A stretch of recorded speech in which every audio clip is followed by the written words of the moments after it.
Caros irmãos e irmãs, a fé é um dom. A fé não é uma ideologia. A fé não é simplesmente um conjunto de ideias que eu adiro ali naquele momento porque meus pais passaram isso para mim, simplesmente. A fé é um dom. E é isso que significa quando o Senhor diz, ninguém pode vir a mim a não ser que lhe seja concedido pelo Pai. É dado a nós. Nos é dado o nosso batismo. Alguns querem ter fé. Conheço, não conheço pessoalmente, mas conheço pessoas nesse mundo que querem ter fé, que estão próximas a terem fé, mas ainda não possuem. Nós, como católicos, anunciamos o Evangelho, anunciamos a palavra de Deus, e vamos tentando também um pouco, não só através da fé, mas também um pouco através da razão, dar aquilo que nós chamamos de preâmbula fidei, os preâmbulos da fé, os preâmbulos, ali o que vem um pouquinho antes. Então nós vamos, às vezes até argumentando com aqueles que são mais racionais, vamos até argumentando através com um pouco de filosofia, dizendo, por exemplo, sobre a existência de Deus e por aí vai. Mas a fé é um dom. Não sou eu que converto a pessoa. Eu anuncio o Evangelho. Eu anuncio a palavra de Deus. E aceitar isso depende daquela pessoa. E ao aceitar isso, então o Senhor concede esse dom da fé. E por que a fé é tão importante? Porque sem a fé, nós não estamos no corpo místico de Cristo, que é a igreja. Sem a fé, nós podemos até vir à igreja aos domingos e não sermos católicos. Sem a fé, nós podemos até mesmo comungar, entrar na fila de comunhão e não sermos católicos. E no último dia, o Senhor olhar para nós e dizer: afastai-vos de mim, não vos reconheço. Por isso a fé é tão importante. E nós vemos aqui o que acontece com os discípulos de Jesus, quando o Senhor prega algo, ensina algo da nossa fé, que é escândalo para o mundo. Nesse discurso aqui do pão da vida, o Senhor está falando da Eucaristia. Quais são as coisas que escandalizam o mundo? Que o mundo hoje não aceita na nossa fé católica. Por exemplo, já que a primeira leitura fala um pouco disso, de família, e também a segunda, por exemplo, a indissolubilidade do matrimônio, até que a morte separe. O mundo não aceita isso. Por isso o homem deixará seu pai e sua mãe e se unirá à sua esposa. E o Senhor é categórico nisso. E nós vimos há umas semanas atrás que o povo se escandalizou com isso. Até os discípulos, os apóstolos disseram: se é assim a condição do homem em relação à mulher, é melhor não se casar. E o Senhor diz: não é a todos que é dado conhecer isso. Então, esse, por exemplo, é um dos escândalos. Qual é outro escândalo? O sacerdócio. O sacerdócio é algo que é escândalo também. O poder de consagrar, o poder de perdoar os pecados sempre foi escândalo. Era escândalo para Jesus. Jesus, o Filho do homem. Teus pecados estão perdoados. O que os fariseus falavam? Esse homem blasfema. Só Deus pode perdoar os pecados. Era escândalo para Jesus. Não vai ser escândalo para esses homens aqui, indignos. Entende? Então, é escândalo. Escandaliza aqueles que não têm fé. E a Eucaristia, nós não ouvimos isso, nós não ouvimos o evangelho anterior a este, porque semana passada foi a Assunção de Nossa Senhora. Mas, de forma muito simples, eu posso resumir dizendo para vocês aqui o evangelho do final de semana passado, que seria do final de semana passado. Se não comerdes a minha carne e não beberdes o meu sangue, não tereis a vida em vós. É isso que escandaliza esses discípulos. E é isso que eles, ao ouvirem, dizem: esta palavra é dura. Quem pode escutá-la? E então eles começam a deixar Jesus. E o evangelista é muito claro aqui, São João. Jesus sabia desde o início quem eram os que não tinham fé. E quem havia de entregá-lo? Judas Iscariotes. No meio daqueles discípulos, vários discípulos, que não eram só os 12, até São Lucas fala de 72, Que no meio daquela multidão de vários discípulos, muitos deixaram Jesus, né? E no meio dos 12, já não tinha mais fé. Já não tinha mais fé. Tanto é que no versículo seguinte, o 70, né, que não está aqui na leitura de hoje, Jesus responde a essa palavra bonita, né, de São Pedro: a quem iremos, Senhor? Eu gosto mais quando na tradução diz assim: só tu tens palavras de vida eterna, né? Aí o que Jesus responde, né? Dessa vez Jesus não responde assim, né? Nossa, João, parabéns. Simão, filho de João, nossa, parabéns, Pedro. Nossa, é isso aí mesmo, que bom, né? Que você sabe. E Jesus responde assim: eu não vos escolhi 12, e no entanto, um de vós é um diabo. Né? Jesus já sabia que Judas ali já tinha perdido a fé. 1 ano antes, isso aqui é 1 ano antes dele entregar Jesus. Aqui ele já sabia que Judas tinha perdido a fé. Não é que Jesus chama Judas de demônio. Ah, você é um demônio, você é um capetinha. Não, não é isso que ele está dizendo. Diabo significa divisão. Diabolos, né? É uma palavra grega lá que significa divisão. Nós chamamos o demônio de diabo, por quê? Porque ele é aquele que divide. Ele vai dividir o quê? A igreja, ele vai tentar sempre dividir a igreja, né? Mas ele vai tentar exatamente separar, dividir a tua fé, partir ela no meio, né? Para que você, em algum momento, diga assim: ah, não, eu sou católico, mas isso aqui, ó, eu não acredito não. Pronto, você perdeu sua fé. Essa é a intenção do diabo. E quando Jesus diz: um de vós é um diabo, ou seja, um de vós está dividido.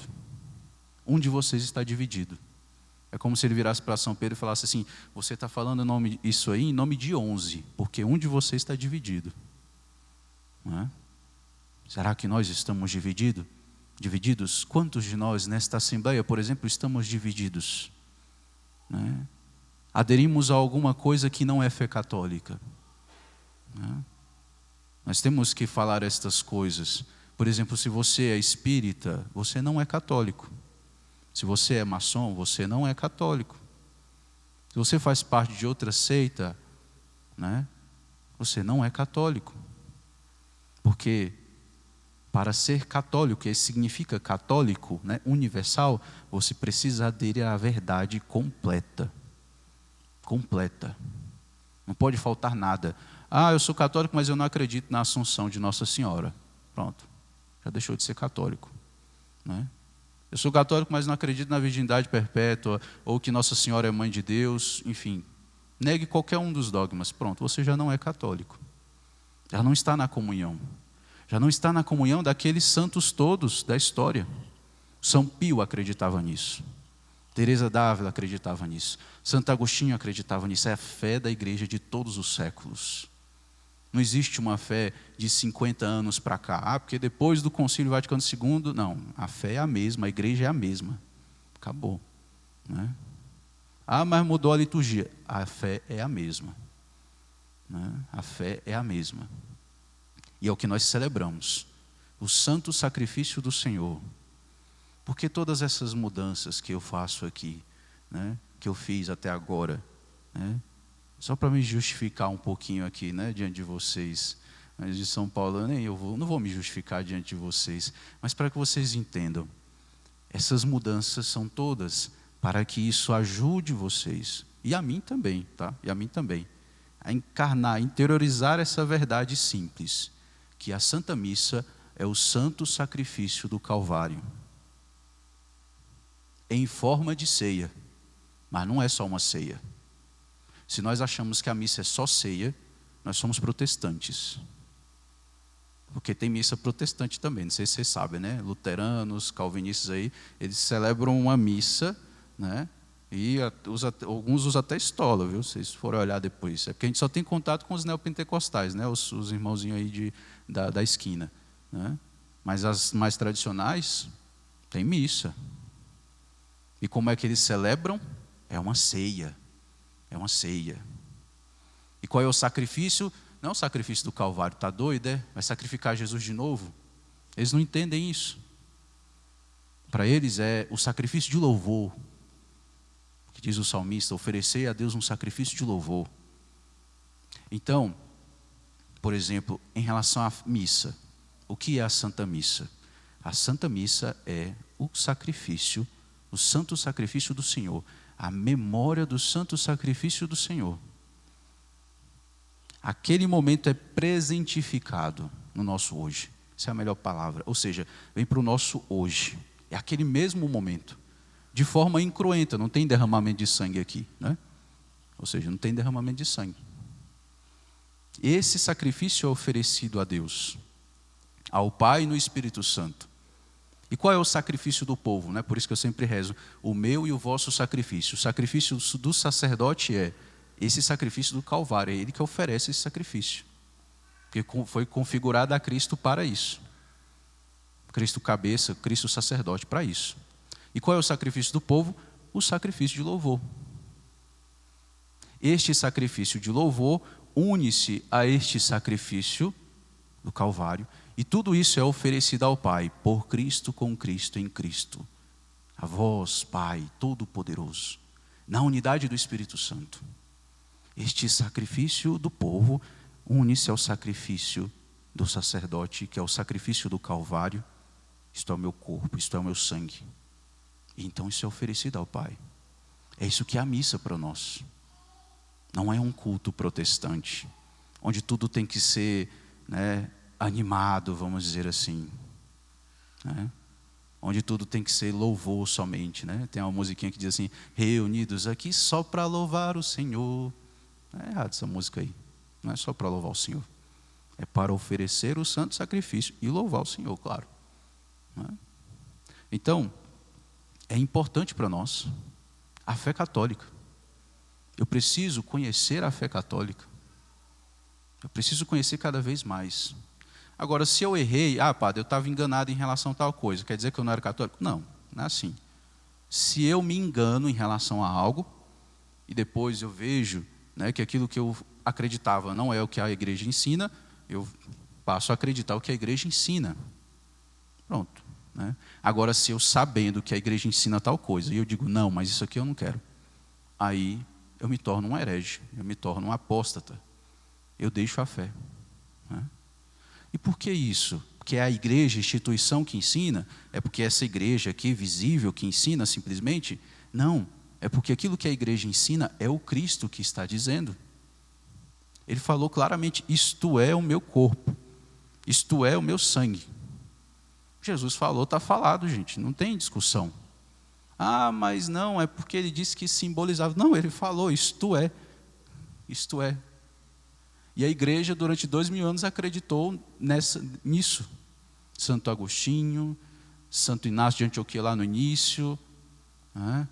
Nossa Senhora acreditou nisso, inclusive, vamos falar logo assim também. Os apóstolos acreditaram nisso. Essa é a nossa fé. Então não dá para a gente ouvir depois um teólogo aí, de 10 anos para cá, que vem dizer, não é assim. Quem é você, meu irmão, na fila do pão para dizer que não é assim? Quem é você? Entendeu? Se o próprio Cristo falou, quem sou eu para discordar de Jesus? Se ele fala e as coisas acontecem, se ele diz para o paralítico lá que não consegue andar, levanta e anda, e o paralítico não anda, eu quero ser purificado, purifica o leproso. Aí ele diz para os seus apóstolos, fazer isto em minha memória. Se ele está mandando os apóstolos fazer aquilo ali, ele dá a capacidade para eles fazerem, ele dá o poder para fazer. Assim como quando ele vira para um paralítico e diz, levanta e anda, a pessoa levanta e anda, né? E esse poder foi passado de geração em geração. Nós chamamos isso de sucessão apostólica, os nossos bispos, né? E se quer uma prova na escritura disso, é só lembrar de São Matias. São Matias não era um dos 12, que às vezes o protestante pode dizer, não, mas ele falou isso só para aqueles lá. Não, Matias não era um dos 12. O que eles fizeram? Imporam as mãos sobre Matias, e ele se tornou um dos 12. Mais claro do que isso, né? Mais claro do que isso. Mas isso escandaliza. Isso escandaliza. Então, meus irmãos, é importante nós entendermos isso. Como a fé é necessária. Quem crer e for batizado será salvo. Quem não crê será condenado. Outra coisa muito clara. É claro isso. Ah, não, mas padre, mas e as pessoas que não acreditam? Pois é, corre o risco muito grande de serem condenadas. Vai, padre, nossa, mas isso é duro. Esta palavra é dura, padre. Pois é, esta palavra é dura. Por isso que, por causa dessa palavra dura, que os jesuítas atravessaram o mundo evangelizando. Porque essa palavra é dura, que os jesuítas foram parar lá no Japão para anunciar o evangelho. Agora, muitos católicos, aspas nisso aí, vai dizer, não, tanto faz, o importante é você acreditar em alguma coisa. Você pode ser católico, ser budista, acreditar lá, né, shintoísta lá, que é a religião dos japoneses lá, acreditar, sei lá, em Naruto, Dragon Ball, sei lá o que for. Né? Raposa de 9 caudas e por aí vai. Né? O importante é você acreditar em alguma coisa e ser bonzinho. Aí você está virando para os jesuítas e falaram assim, ei, vocês perderam o tempo de vocês. Você está virando para todos os missionários da história, dizendo assim, os santos, inclusive, o São Francisco Xavier, assim, você perdeu seu tempo, meu irmão. Não precisava você ter ido lá. Gastou sua vida à toa. Para que você foi evangelizar? Eles vão ser salvos do mesmo jeito. Não faz diferença, não. Mas é cômodo para nós, né? Não, tanto faz. Que aí eu fico na minha, tranquilo, de boas, né? Não me preocupo com aquele meu parente que não é católico. Não me preocupo com aquele... não, ele é evangélico, está tudo bem, mas ele acredita em Jesus, está bom. Né? É cômodo para mim, não é? Isso torna cômoda a fé. Deixa de ser dura a palavra. Então, né, nós precisamos da nossa fé católica clara e límpida. Ontem, né, fiz como que uma promessa na missa de sábado de manhã. Eu, né, vou promover aqui umas catequeses. Além da catequese que tem. Padre, qual sacramento que a gente vai receber? Se a gente fizer essa catequese que o senhor está propondo aí. Você vai inventar um outro sacramento, é o sacramento da fé. Você vai receber o sacramento da fé. Né? Porque a catequese não é somente para a gente receber sacramentos. A catequese é para que a gente tenha uma fé clara e límpida. O diabo quer nos fazer perder a fé. Olha, o diabo não está preocupado de te dar uma surra, igual ele fez com o Padre Pio. Né? Ali era um caso diferenciado. Né? O diabo não está querendo fazer perder a sua vida ali. Ele quer que você perca a vida eterna. E como é que ele faz isso? Com ideias. As armas dos anjos são ideias. O diabo com suas mentiras, os anjos com a verdade. Nós estamos na quaresma de São Miguel, né? E aí tem aquela, né, o povo gosta daquela imagem, né, de São Miguel, né, imponente lá com a espada na mão, enfiando a espada no capeta, né? E o capetinha lá assim. Né? É engraçado isso, né? O povo gosta disso, né? É legal mesmo, é legal. Eu gosto também. Mas veja, não é uma espada de verdade, não é uma espada materialmente falando, né, pela qual São Miguel enfrenta o demônio. Aquela espada simboliza uma verdade. Qual verdade? A verdade do nome de Miguel. Quem como Deus? Enquanto o demônio ficava lá, não, mas a gente não pode aceitar isso aqui. O demônio dizia a mesma coisa. Sabe qual é a prova do diabo? A prova do demônio, dos anjos todos? Dizem os teólogos, né? A tradição nos ensina que Deus apresentou aos anjos a encarnação do Verbo. Deus iria se encarnar. E disse, vocês irão me adorar ali. Deus encarnado. E os anjos e o demônio, não. É que a gente vai adorar o Senhor, um ser inferior desse. Daqui a pouco você vai querer que a gente adore você numa vaca. E aí? Não aceitou, não aceitava. Ou seja, essa palavra é dura. Veja como é semelhante. Essa palavra é dura. Não, quero não. E o que Miguel diz? Com o seu nome... Enquanto o diabo está lá seduzindo todos os outros anjos com suas ideias, que São Miguel, que é o segundo, né? O pessoal acha que os arcanjos são o top lá das galáxias, na hierarquia. Não, eles são o segundo, né? Depois, vamos dizer, você tem o soldado raso, você tem o cabo, né? Então, o arcanjo ele é o cabo, tá? Não é o pessoal lá de cima, não, na hierarquia celeste. Então, um soldadozinho, né? Um cabo, vamos dizer assim, né? na hierarquia, vira e diz assim: quem como Deus? Essa é a espada de São Miguel. É uma espada, é uma verdade. Quando você está firme na fé, você está firme na verdade. É assim que se vence o diabo. São Pedro é muito claro, com isso eu concordo. São Pedro diz: o diabo anda como leão a rugir, procurando a quem devorar. O que São Pedro aconselha a gente? Cai na porrada com ele. Não, não é isso que ele fala. Nem São Pio caiu na porrada, São Pio só apanhava, né?